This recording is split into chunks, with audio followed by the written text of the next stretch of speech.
ಮನೆಯ ಪೋಕು ಕಳ್ಳತನವ ಮಾಡಿದನಂತೆ. ಒಲ್ಲದ ಪೂತನಿ ವಿಷವನುಂಡು ಮೆಲ್ಲನೆ ತೃಣನ ಕೊಂದನಂತೆ. ಪಕ್ಷಿ ತನ್ನ ವಾಹನವಂತೆ, ಹಾವು ತನ್ನ ಹಾಸಿಗೆಯಂತೆ, ಮುಕ್ಕಣ್ಣ ತನ್ನ ಮೊಮ್ಮಗನಂತೆ, ಮುದ್ದು ಮುಖದ ಚೆಲ್ವನಂತೆ. ಆವ ಕುಲವೋ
ಹರೇ ರಾಮ. ಶ್ರೀಕೃಷ್ಣ ಜನ್ಮಾಷ್ಟಮಿಯ ಹಾರ್ದಿಕ ಶುಭಾಶಯಗಳು ಎಲ್ಲರಿಗೂ. ಶ್ರೀಕೃಷ್ಣ ದೇವರು ಎಲ್ಲರನ್ನು ಒಳ್ಳೇದು ಮಾಡಲಿ. ಇಂಗ್ಲಿಷು ಕ್ಯಾಲೆಂಡರ್ ಲೆಕ್ಕದ 2024ನೇ ಅಷ್ಟಮಿ, ಬಪ್ಪ ವರ್ಷ 2025ರ ಅಷ್ಟಮಿಕ್ಕು ಅಂಬಗ ಪೂಜೆ ಮಾಡಲಿ. ಸೌಕರ್ಯ ಇಲ್ಲದವಕ್ಕೆ ಅಥವಾ ಬೇರೆ ಹೊರದೇಶದಲ್ಲಿಪ್ಪವಕ್ಕೆ, ಪೇಟೆಲಿ ಉದ್ಯೋಗದ ನಿಮಿತ್ತ ಹೋದವಕ್ಕೆ ಎಲ್ಲ ಪೂಜೆ ನೋಡ್ಲಿಕ್ಕೆ ಆಗದ್ರೆ ಒಂದು ಮನೆಯಲ್ಲಿ ದೇವರ ಪೂಜೆ ಮಾಡಿದ್ದಾರೆ, ನಿಂಗೆಲ್ಲ ನೋಡಿ ಆನಂದಿಸಿ. ಅಂಬಗ ಶ್ರೀಕೃಷ್ಣ ದೇವರು ಎಲ್ಲರಿಗೂ ಆಯುಷ್ಯ, ಆರೋಗ್ಯ, ವಿದ್ಯಾ, ಬುದ್ಧಿ ಎಲ್ಲ ಕೊಟ್ಟು ಬೇಕಾದಂತರ ಕೊಟ್ಟು ಸಕಲ ಇಷ್ಟಾರ್ಥ ಸಿದ್ಧಿ ಮಾಡುವುದು. ಆರೋಗ್ಯವೇ ಭಾಗ್ಯ.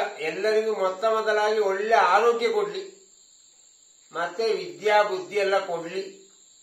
ಅದರೊಟ್ಟಿಗೆ ಬೇಕಾದ ಸಕಲ ಇಷ್ಟಾರ್ಥವ ಈಡೇರಿಸಿ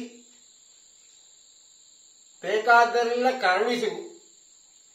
ಮಗ ಶ್ರೀಕೃಷ್ಣ ಜನ್ಮಾಷ್ಟಮಿಯ ಪೂಜೆ ದೊಡ್ಡ ಮಟ್ಟಿಗಲ್ಲದರೂ ಸಣ್ಣ ಮಟ್ಟಿಗೆ ಮಾಡಿದ್ದರು. ಹೇಳಿದರೆ ಶ್ರೀಕೃಷ್ಣ ದೇವರ ಮೂರ್ತಿ ಇಲ್ಲದರೆ ರುದ್ರಾಕ್ಷಿ ದೇವಿ, ಇದಕ್ಕೆ ದೇವರ ಆಹ್ವಾನ ಮಾಡಿ ಅಷ್ಟಮಿ ಪೂಜೆ ಮಾಡುವುದೆಂಗ. ನಮಗ ವಿಶೇಷವಾಗಿ ದೇಶಿ ಗೋವಿನ ಹಾಲಿನ ಅಭಿಷೇಕ, ದೇಶಿ ಗೋವಿನ ಬೆಣ್ಣೆ, ಇದಕ್ಕೆ ಮೀರಿದ್ದು ಜಗತ್ತಲ್ಲಿ ಯಾವುದು ಇಲ್ಲ. ದೇವರಿಗೆ ಬೇರೆಂತದ್ದು ಕೊಡ್ಲೇಡಿಯ ತರುದೆ. ಒಂದು ಅರ್ಧ ಗುಡ್ತ ಹಾಲುದೆ, ಒಂದು ಸಣ್ಣ ಉಂಡೆ ದೇಶಿ ಗೋವಿನ ಬೆಣ್ಣೆ ಕೊಟ್ಟ ತೋಳಿ. ಆದರೆ ದೇವರಿಗೆ ಸಂಪೂರ್ಣ ಭಯಂಕರ ಖುಷಿಯಾಗ್ತು. ಒಳ್ಳೆ ಖುಷಿಯಾಗಿ ಬೇಕಾದರ ಪೂರ ಕೊಡುದು, ಆರಿಗೆ ಎಲ್ಲರಿಗೂ ಕೊಡುದು. ಸರ್ವೇ ಜನ ಸುಖಿನೋ ಭವಂತೋಳಿ.